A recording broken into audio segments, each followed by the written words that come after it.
By chance Bapi Bose की family मेरे पड़ोसी। अच्छा। तो मैं उनकी जो माँ मौसी जी को बोला कि क्या करते हैं। उन्होंने बोला तू भी शुरू कर, तू अच्छा खासा यहाँ पे शहर में प्ले करती रहती है, तू भी जा। मुझे मेरे पास ऑप्शन है, मैं कंटिन्यूअस एक चीज को, मेरे खुद के क्राफ्ट को मैं डेवलप कर सकूं। मुझे जरूरी नहीं है मैं फलाने डायरेक्टर उनको मैं कॉपी करूं, उनको डायरेक्टली फॉलो करूं। यहाँ पे मैं अपना क्राफ्ट, अपनी जो सेल्फ, अपने जो कैरेक्टर, उसको कंटिन्यूअस ढूंढती रहती हूँ। दीदी ने एक बार मेरा सोलो परफॉर्मेंस देखने गए, क्योंकि उनको भी पसंद नहीं था मैं पढ़ने लिखने में ध्यान ना दे के नाटक करती फिरती हूँ। तो एक बार उन्होंने भी मेरा प्ले देखने के लिए गए, आके बोला इतना बड़ा सोलो परफॉर्मेंस तूने याद कर लिया, ऐसा अगर तू हिस्ट्री पढ़ती तो मुझे कभी डांटने की जरूरत ही नहीं पड़ती। एक NSD जो एक्टर होते हैं उनके मेरे ख्याल से डिफरेंट इतना ही है, वो खुद को ढूंढ पाते हैं। इसलिए जब एक कैरेक्टर में जाते हैं तो कैरेक्टर को ढूंढ पाते हैं, कैरेक्टर की जो पीछे की जो जिसको शायद स्तानिस्लावस्की की भाषा में सब टेक्स्ट बोलूंगी, उसको देख पाते हैं, उसको ढूंढ पाते हैं, उसको ले आ सकते हैं।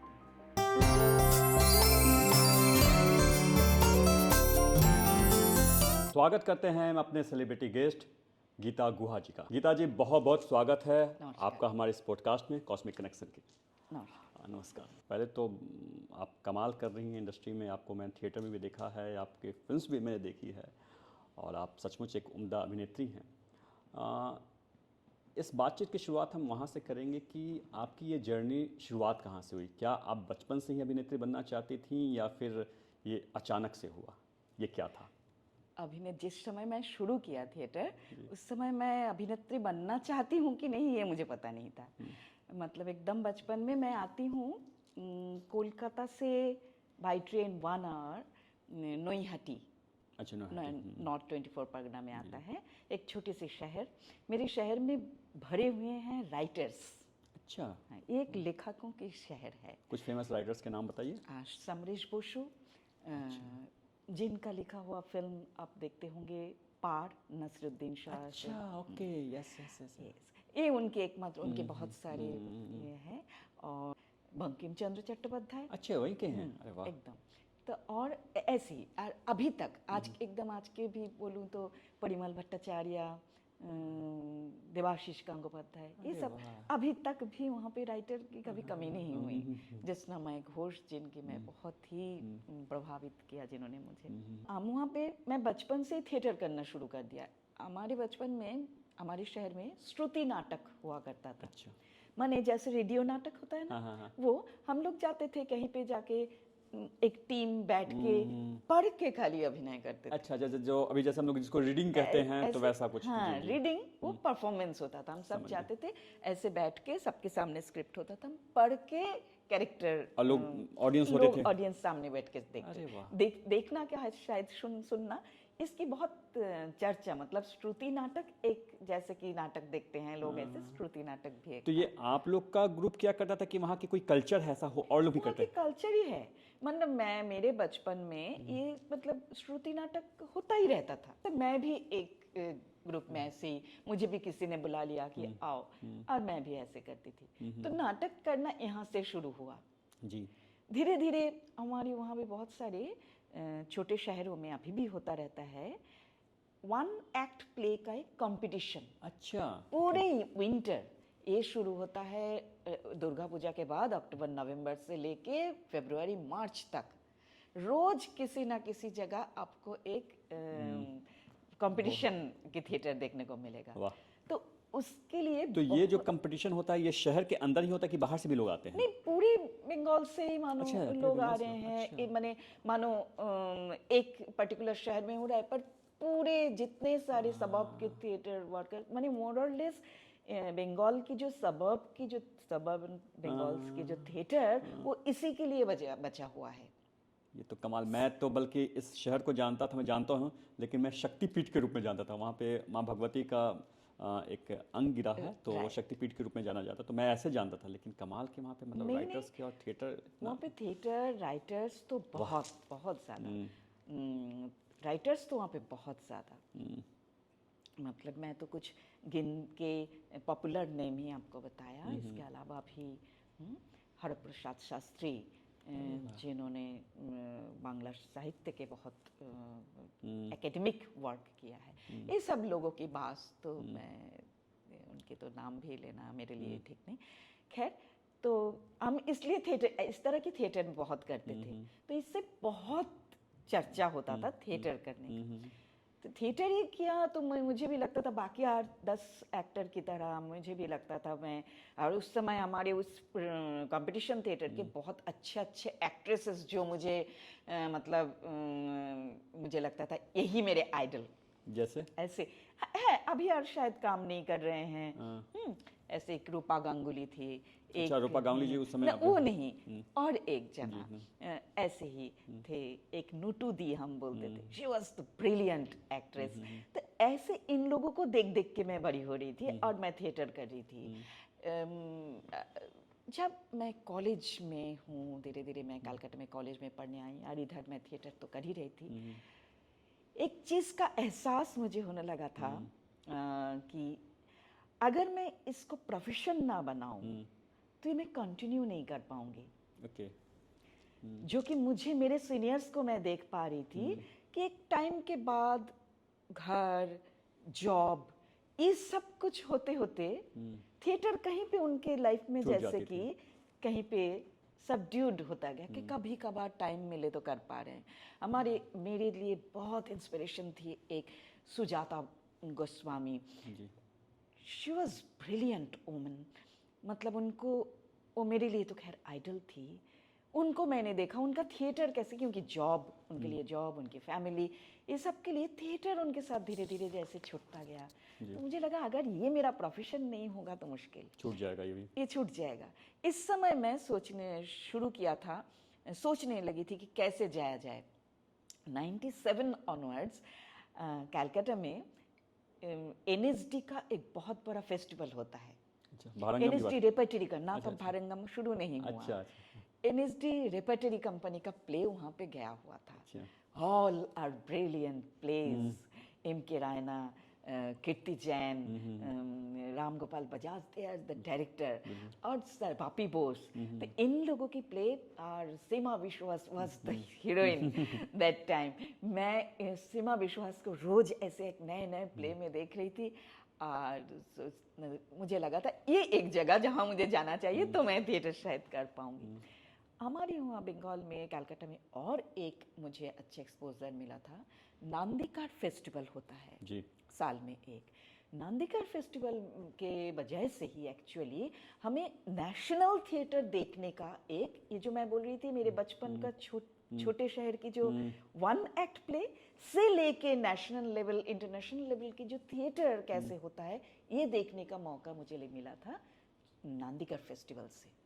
मैंने मुझे जो एक्सपोजर होता है नेशनल थिएटर के साथ, जहाँ मैं हबीब तनवीर की चरणदास चोर पहली बार देखती हूँ, तो ये सब तीजन बाई को मैं ऑन स्टेज फर्स्ट टाइम देखती हूँ, तो ये सब का एक्सपोजर मुझे नांदीकर फेस्टिवल से मिल रहा था जब मैं जस्ट कॉलेज में गई हूँ। और यही कॉलेज के एंड के टाइम जब मुझे रेपर्टरी कंपनी के फेस्टिवल देखने को मिला था, उस समय शायद कीर्ति जैन डायरेक्टर थे, मैं उनको पर्सनली तो उस समय नहीं जानती थी, देखा था तो मुझे बहुत एक मन में हुआ कि ये मुझे करना है। और बाय चांस बापी बोस की फैमिली मेरे पड़ोसी। अच्छा। तो मैं उनकी जो माँ, मौसी जी को बोला कि क्या करते हैं, उन्होंने बोला तू भी शुरू कर, तू भी तो अच्छा खासा यहाँ पे शहर में प्ले करती रहती है, तू भी जा। तो उनका बहुत इंस्पिरेशन मिलता रहा, जबकि मेरे फैमिली में नहीं था। मेरे फैमिली में एक बहुत ज़्यादा कि थिएटर करने से कभी कोई रोक टोक नहीं मिला मुझे, मगर थिएटर को प्रोफेशन करने में बहुत ज़्यादा एक प्रॉब्लम शुरू हुआ। उनके लिए ठीक था कि तुम किसी स्कूल कॉलेज में पढ़ाओ, साथ में थिएटर करते रहो, बाकी सब जो लोग पर्सनालिटी डेवलपमेंट के लिए सही है वो सब ठीक है, लेकिन उसको प्रोफेशन क्या करोगे। इवन पर्सनल अच्छा है, उनके घर में एक एक्ट्रेस है, उनको अच्छा ही लगता था, उन्होंने कभी मना नहीं किया, मगर इसको प्रोफेशन तब तक मेरे ख्याल से इसकी प्रोफेशन ना करने का सबसे बड़ा कारण ये था कि क्योंकि थिएटर के एक्टर उस समय क्या अभी भी फाइनेंशियली ऐसी जगह पे नहीं जा सकते जहाँ पे वो स्टेबल हो सकते हैं, उनको एक स्टेबिलिटी मिले। बिल्कुल बिल्कुल बिल्कुल, ये डर था। और मुझे लगता है कि हिंदुस्तान में जो कुछ गिने चुने रेपेट्री कंपनी है उन्हीं से कुछ पैसे मिलते हैं एक्टर, लेकिन वो लिमिटेड एक्टर्स के लिए होता है और एक कम समय के लिए होता है, वो भी नहीं कि आप लाइफ टाइम के लिए कुछ ऐसा लाइफ होता टाइम के लिए कुछ नहीं, ये एक बहुत ही कम समय, और हमारे पास वो रेपेटरी की कॉन्सेप्ट का उतना एक्सपोजर तो था नहीं, उस समय था भी नहीं। यस, बिल्कुल नहीं। तो उनके लिए था कि थिएटर जो लोग करते हैं उनको तो मुश्किल ही होता है जिंदगी, और उसको प्रोफेशन करने लेने का मतलब जिंदगी एकदम ही उथल पुथल हो जाना है। तो ये डर था। तो मेरे एनएसडी आना कोई नहीं चाह रहे थे। इवन मैं उस समय जिनके साथ काम कर रही थी कलकत्ता में, प्रबीर गुहा जी, उनके साथ मैं लगातार उस समय 2-2.5 साल मैं उनके साथ काम कर रही थी, उनके साथ भी बहुत सीखा। तो उनका भी था कि ठीक है, तुम हमारे ग्रुप के किसी को एनएसडी मिलना बहुत अच्छी बात है, बट जाने की कोई ज़रूरत नहीं है। अच्छा, कितने प्यार से उन्होंने समझाया। हाँ, उन्होंने बोला जाने की कोई ज़रूरत नहीं है, तुम यहाँ पे अच्छा थिएटर कर रहे हो, अच्छा हमारे साथ काम कर रहे हो, करते रहो, एनएसडी जाके क्या ही होगा। पर मैं तो तब तक मन बना लिया था कि मुझे इसको प्रोफेशन करना है, और मैंने दिया एनएसडी के एग्ज़ाम, मुझे मिला। अच्छा, पहली बार में ही आपका हाँ, सेलेक्शन? हाँ, अरे वाह। पहली बार में मुझे मिला। लेकिन उस समय आपने क्या क्या फेमस प्ले कर लिया था आपने? फेमस प्ले, देखिए फेमस ऐसे मैं नहीं समझती, बट प्रबीर गुहा जी के साथ मैंने 2.5 साल काम किया, तो लगातार प्ले कर रही थी। मेरा एक सोलो प्ले होता था, अक्षय क्रीड़ा कैबिनेट मिशन, भांगा बांग्ला की बुला on 97 partition. It is a famous play, again मेरे शहर के राइटर ज्योत्सनामय घोष, उनका लिखा हुआ ब्यूटीफुल स्टोरी। तो उसको मैं सोलो परफॉर्म करती थी। तो हमारे इस खूब सारे शोज हुआ करता था। ये इंटरेस्टिंग पार्ट आपको बताऊं तो मेरे घर में मुझे पढ़ाने लिखाने में मुझे हेल्प करती थी मेरी दीदी। इनफैक्ट मुझे कल्चरली इंक्लाइंड करना, अच्छा फिल्म देखने की जो चर्चा, ये मेरी दीदी से हुई। मेरी दीदी ने मुझे बहुत, दीदी का क्या नाम है? डोला। क्योंकि हो सकता है डोला जी कभी देखें तो उनको लगे कि भाई may be she is very good inspiration for me. तो इनफैक्ट उन्होंने मेरे अपब्रिंगिंग की शुरुआत उन्हीं से ही सब कुछ। तो दीदी ने एक बार मेरा सोलो परफॉर्मेंस देखने गए, क्योंकि उनको भी पसंद नहीं था मैं पढ़ने लिखने में ध्यान ना दे के नाटक करती फिरती हूँ। तो एक बार उन्होंने भी मेरा प्ले देखने के लिए गए, आके बोला इतना बड़ा सोलो परफॉर्मेंस तूने याद कर लिया, ऐसा अगर तू हिस्ट्री पढ़ती तो मुझे कभी डांटने की ज़रूरत ही नहीं पड़ती। तो ये मेरे घर की इम्प्रेशन अबाउट माई प्ले। तो ऐसा रहा। फिर एनएसडी आने के बाद जो होता है, एनएसडी आपकी मेरी जो अभी तक की जो सोच, जो समझ थिएटर को लेके, सब कुछ एक्चुअली अल्टीमेटली चेंज हो जाता है। क्या अंतर आपको लगा? पहले भी आप अच्छा थिएटर अच्छे लोगों के साथ करे थे, या फिर एनएसडी में क्या डिफरेंस था? क्या राइट, अभी तक जो है ना, मैं बंगाल की बात कर सकती हूँ, पूरे इंडिया के इस जगह पे नहीं। हमारी बंगाली थिएटर की जो प्रोसेस है वो कैसा है ना, आप हमारे वार्बल थिएटर की बहुत ज़्यादा चर्चा है। जो मैं आपको श्रुति नाटक की बात की थी, मे भी कहीं पे उसका कनेक्शन है।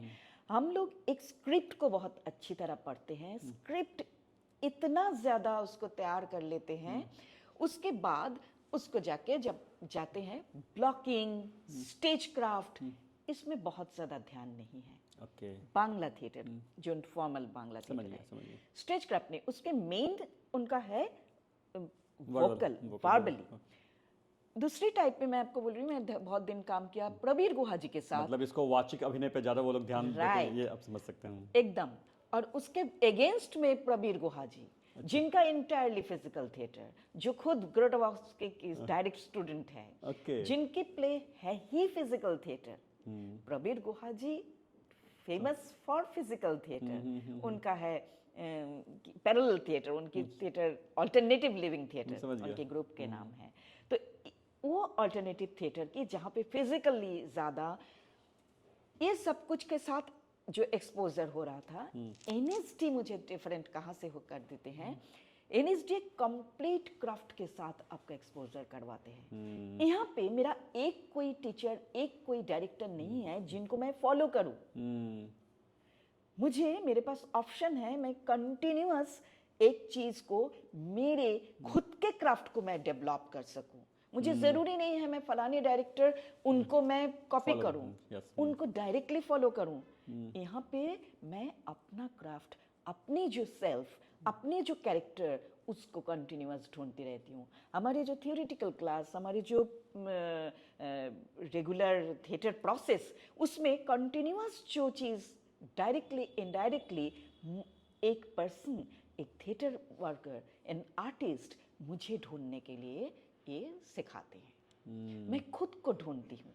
एक एनएसडी जो एक्टर होते हैं उनके मेरे ख्याल से डिफरेंट इतना ही है, वो खुद को ढूंढ पाते हैं। इसलिए जब एक कैरेक्टर में जाते हैं तो कैरेक्टर को ढूंढ पाते हैं, कैरेक्टर की जो पीछे की जो जिसको शायद स्तानिस्लावस्की की भाषा में सब टेक्स्ट बोलूंगी, उसको देख पाते हैं, उसको ढूंढ पाते हैं, उसको ले आ सकते हैं। उसके जो सबकॉन्शियस वो किस तरह से काम करे, ये सब चीज़ों के साथ डेप्थ में जाते हैं। मुझे एनएसडी में तो खैर सब एक से बढ़कर एक बड़े बड़े गुरुओं की मुझे मौका मिला काम करने के लिए।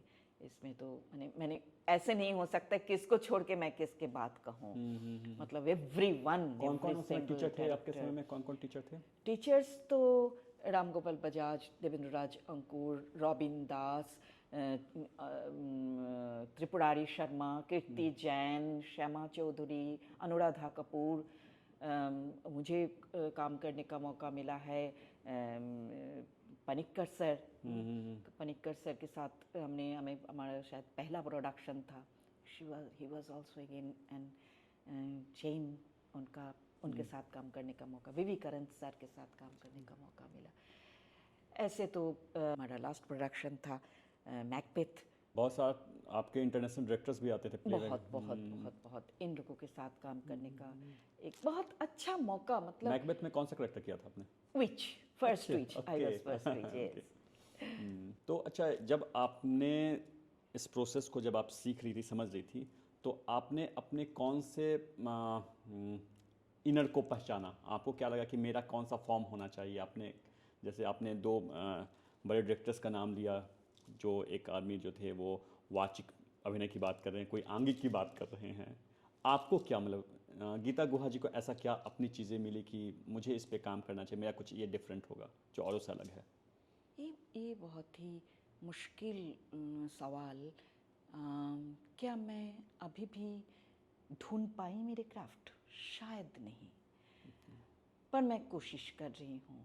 मैं कभी भी आज भी जो भी एक प्ले करने जाती हूँ तो मेरा पहला ही काम होता है कि पहले मैं इसमें अपने को ढूंढूं और उसको एक्सप्रेस करने की कोशिश। आप अभी भी प्ले करती हैं? हाँ, प्ले करती तो वही, क्योंकि ये समझना बहुत ज़रूरी है कि जब आप, क्योंकि पहले भी आप अभिनेत्री भी थी, आप अच्छे लोग के साथ काम करे थी, फिर एनएसडी गई और अलग अलग चीज़ें, तो अभी तक मतलब आपका अगर जैसे कोई एक स्टाइल कहा जाए तो अभी वो स्टाइल आप अभी तलाश रही हैं? अभी वो मैं तलाश ही रही हूँ। ऐसा बोलना मुश्किल है कि ये मेरा स्टाइल जी, ये बोलना बहुत मुश्किल है। पर जैसे मेरे साथ होता है ऐसे बहुत है, ऐसे कोई यूनिक नहीं है। पर जो भी मेरा जैसे इनर बहुत स्ट्रॉन्ग, तो मैं जब स्टेज पे होती हूँ, मेरे अगर लोग मेरे प्रेजेंस की बात भी करते हैं, जो भी करते हैं, because of my inner self, वो मैं बहुत स्ट्रॉन्ग रखती हूँ। और वही उस क्राफ्ट में मैं वो जब जोड़ भी देती हूँ कि चीज़ को इनर सेल्फ जो है, जो इनर है, जो इंटरनलाइज करना, उस चीज़ को मैं बहुत ध्यान रखती हूँ। पर ये बोलना शायद ज़्यादा होगा कि ये मेरा क्राफ्ट है। समझ गया। तो आपने जो एनएसडी किया उसके पहले भी ऐसा कोई प्ले आपने किया जिसको करने के वक्त आपको बहुत मुश्किल आई होगी? आप उसके डेप्थ में सोच रहे कैसे मैं करूं, या फिर बहुत ज़्यादा मुश्किल है? ऐसा कोई खास प्ले? एक प्ले मैंने, ऐसे तो सभी कैरेक्टर करना उन दिनों लगता है, मतलब मैं शायद इसके बाद थिएटर नहीं कर पाऊंगी, उन दिनों लगता है। अच्छा, क्यों ऐसा लगता था? उस कैरेक्टर को मुझे लगता है मुझे नहीं हो रहा है, मेरे ये शायद मतलब मुझसे नहीं होगा, ये क्या, मतलब मुझसे होता ही नहीं, मैं कर ही नहीं पाती हूँ। इस टेंशन से वो हमेशा एग्जैक्टली लगता है। क्या होता है ये जो चीज़ें, क्योंकि आप इस भाषा को समझ रही हैं लेकिन बहुत सारे ऑडियंस ये होंगे जो एक्टर्स नहीं होंगे या उस चीज़ को नहीं समझते होंगे, तो इसको थोड़ा सा सरल भाषा में समझाएंगी कि एक डायलॉग्स होता है, आप प्ले पढ़ रही हैं, या नॉर्मली एक्टर्स याद कर लेते हैं, उसके बैकग्राउंड को समझ लेते हैं, तो ऐसी उस भाषा में उस डेप्थ को समझाते हुए देखिए क्या वो मुश्किल होती थी जो आपको लगता था क्रैक करने में मुश्किल, कैसे मैं करूँ, क्या होता था एग्जैक्टली? एक्चुअली वो जो मैंने बोला था पहले, एक कैरेक्टर को जब हम लोग करते हैं थिएटर में, उस कैरेक्टर की एक बायोग्राफी बनती है। कौन है ये कैरेक्टर, 5W की बात कर रहे हैं आप जी। कि कहाँ से आए हैं ये कैरेक्टर, इसके आगे पीछे उठना बैठना नहाना खाना कैसा होता होगा जी। ये जो बनाते जा रही हूँ और करते जा रही हूँ रोज। मैं जैसे देख देख के सीखने वाले में से हूँ नहीं, मैं कर कर के सीख सकती हूँ। जी, जी। मतलब उससे मुझे होता है। तो रोज जब फ्लोर पे जाओ, उसकी इंटेंशन को रोज बदलना, रोज उसकी मोटिवेशन को रखना, ये जो वर्क उन दिनों करते करते जिस समय आप डेवलप कर रहे हो, एक बार हो जाए शो, फिर जैसे 100 शोज के बाद लगता है मोटिवेशन नहीं मिल रहा है, मैं अपना इंटेंशन खो रही हूँ, वो तो तब की बात। जब रिहर्सल, ड्यूरिंग रिहर्सल जो होता है कि आप मेरे साथ जो प्रॉब्लम होता है कि कैरेक्टर की एवरीडे उसको ढूंढ के निकलना रोज कि अच्छा इस जगह को मैं आज 5 यूनिट में डिवाइड करके आज इस एक्टिंग करती हूँ। मानिए मुझे एक एक्शन दिया गया, मैंने सोचा आज इसको मैं 5 यूनिट में डिवाइड करके करूँगी। मुझे करने के बाद ना हुआ नहीं, पर आपको तो दोबारा मिलेगा नहीं। अगले दिन की फिर आप प्रोसेस करते हो कि नहीं अच्छा इसकी ये जगह मेरा गड़बड़ हो जा रहा है, कैसे करूँ। मतलब एवरी डे का ये जो प्रोसेस ना, एक तरह की एक जैसे बोल सकते हैं कि मुझे तो एक तरह के फ्रस्ट्रेशन हो जाता है, नहीं मुझसे शायद नहीं होगा। तो उसमें अब इन सर्च में सबसे उसमें टफ प्ले कौन सा था इन सर्च? टफ प्ले अगर बोलूँ, मैं सेकेंड ईयर में एक प्ले किया था एनएसडी में, वेटिंग फॉर गोडो। अच्छा, वेटिंग फॉर गोडो। हाँ, तो उसमें तो दो ही कैरेक्टर। हाँ, दो ही तो कैरेक्टर। तो उसमें वो जो तो उसमें कोई तो जेंडर नहीं है, जो समझ गया। जो टॉर्चर्ड होती हैं, वो कैरेक्टर मुझे करने को मिला था, जिसके पास कोई डायलॉग नहीं है पर लंबा सोलिलोकी है। यू हैव 3 पेज सोलिलोकी, पर जिसकी कोई मतलब उस तरह से कोई सेंटेंस नहीं है। क्या बोल रहे हैं पता नहीं, मतलब मुझे एज एन एक्टर मैं कुछ ढूंढ के लाती हूँ, रोज तैयार करती हूँ। That was most challenging for me. तो कैसे प्रिपरेशन उसको करती थी, कैसे उसके लिए आप क्या, आपका प्रिपरेशन क्या था, वो मेथड क्या था आपका? Very interesting. उसकी मेरे डायरेक्टर ने मुझे सिर्फ इतना बोला था। डायरेक्टर कौन थे उसके? रघुनंदन। अच्छा, रघुनंदन सर उसके डायरेक्टर थे। उन्होंने बोला, दो बात कही थे, मानो ये गांधी जी की तरह बात करते हैं। अच्छा। हाँ, और बोला था मानो जैसे मैं बंगाली हूँ, हमारे 2-3 लोग करते हैं, मुझे बोला था मानो रामकृष्ण परमहंस देव। ये दिमाग में रखिए, लाइंस तुम बोलोगे, उसमें कोई लाइंस नहीं है, words words words words words words. तो ये आना, उस जगह पे आना, उसको ले जाना अपने जगह पे, और हर एक वर्ड जो उसमें देख गया है उसको पहुंचाना, उसकी सब खाली वर्ड, आपके पास मौका है बोलने का एक वर्ड, पर उस वर्ड के पीछे का एक हिस्ट्री है, उस वर्ड के पीछे का कुछ कहानी है। उस कहानी को उस वर्ड के थ्रू ले जाना आपके ऑडियंस के पास, और जहाँ पे आपका कोई मूवमेंट नहीं, आप खड़ी हो और बोले जा रही हो, बोले जा रही हो, बोले जा रही हो, बोले जा रही हो, बोले जा रही हो, ये चीज़ डेवलप करना, वो मुझे सबसे ज़्यादा मुश्किल, सबसे ज़्यादा चैलेंजिंग लगा। तो एनएसडी के बाद फिर आपका क्या सफ़र है, कैसे फिर आगे क्या आपने किया? मैंने उसके बाद रेपर्टरी कंपनी ज्वाइन की। रेपर्टरी 2-2.5 साल मैंने रेपर्टरी किया। फिर एज ए फ्रीलांसर दिल्ली में काम कर रही थी। देवेंद्र राजंगुर। उसी समय मैं अमाल अलाना मैम के साथ 1.5 साल काम किया। अगेन एक बहुत खूबसूरत समय जिसमें बहुत सीखने को मिला। मैंने एक कैरेक्टर नहीं, एक प्ले की डिटेल तक जाने की जो कला, उसमें रिसर्च वर्क का इतना स्ट्रॉन्ग रिसर्च वर्क इससे पहले मैंने कभी ये अमाल जी के साथ आपने? अमाल जी के साथ। तो अमाल जी इब्राहिम अलका जी की तो बेटी हैं, तो फिर मैंने उनके साथ इनफैक्ट कोई क्राफ्टेड एक्टर, अगर मैं शायद उनके साथ 5 साल काम करती तो मैं शायद अब तक एक जिसे कहते हैं स्ट्रॉन्ग क्राफ्टेड एक्ट्रेस तैयार होना पॉसिबल। वंडरफुल जर्नी, वो जो 1.5 साल उनके साथ में रही, इट वाज फैंटास्टिक। लेकिन गीता जी मैं कहूँगा कि आपकी मैंने फिल्म देखी है, आपके प्ले देखे हैं, तो आप ऐसे भी कमाल की अभिनेत्री हैं, ऐसा नहीं है कहीं वो है। हाँ, ये बात जरूर है कि एक अभिनेता जल्दी संतुष्ट नहीं होता है अपनी चीज़ों से, इसलिए शायद आप उस लेवल पे सोचकर आप कहती होंगी, लेकिन हैं एक कमाल की अभिनेत्री हैं, तभी तो हम इस बारे में बातचीत कर रहे हैं। अब वो दिख रहा है आपसे बातचीत करके, वो चीज़ समझ में आ रही है। तो आपने वहाँ पे फिर आपने कोई अपना इंडिपेंडेंट ग्रुप भी शुरू किया? मैंने कभी ग्रुप नहीं किया, पर मैं सोलो परफॉर्मेंस करती थी ऐसे ही इंडिपेंडेंटली। वो कौन सा प्ले होता था? मैं अभी जैसे लास्ट एक कर रही बुला, हिंदी में मैंने किया सोलो परफॉर्मेंस। अभी एक लास्ट जो सोलो परफॉर्मेंस किया मौत एक मध्यांतर, written by Tejendra Sharma sir. तो इसको लेके भी मैंने काफ़ी ट्रैवल किया। फिर ये फिल्मों का सफ़र कैसे शुरू हुआ? ये कहाँ से आपकी ये शुरुआत हुई? ये क्या मतलब संतुष्ट नहीं थी, मुंबई आना था, या हुआ क्या था? एकदम ही नहीं। मैं खूब थोड़ा सा और पहले से बोलूँ, मेरे कभी प्लान में ही था नहीं।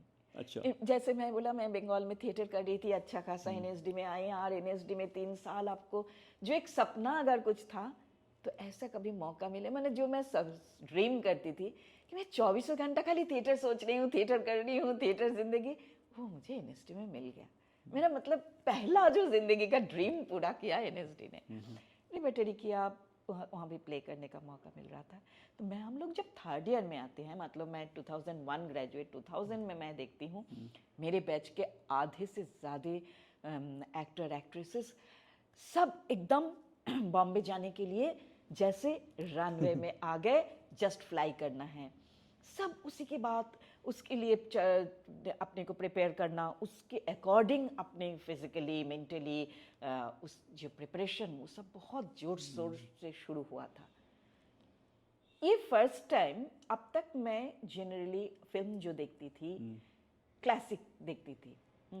हमारे मैं जो नईहाटी शहर में और एक इंटरेस्टिंग चीज़ था, सिने क्लब। बंगाल में खूब हर जगह आपको मिल जाएगा सिने क्लब। ये लोग अच्छी फिल्म का करते हैं, उस पर चर्चा होता है, उस पर बातचीत होती है, उस पर बहुत किताबें लिखी गई हैं। ये शुरू किया था कभी चिदानंद दासगुप्ता, जहाँ से ये चीज़ फैलता गया, मेरे शहर में भी था। तो मुझे वर्ल्ड क्लासिक देखने का तो बचपन से ही मौका मिला। वर्ल्ड थिएटर आप शुरू से? राइट। क्या मानो मैं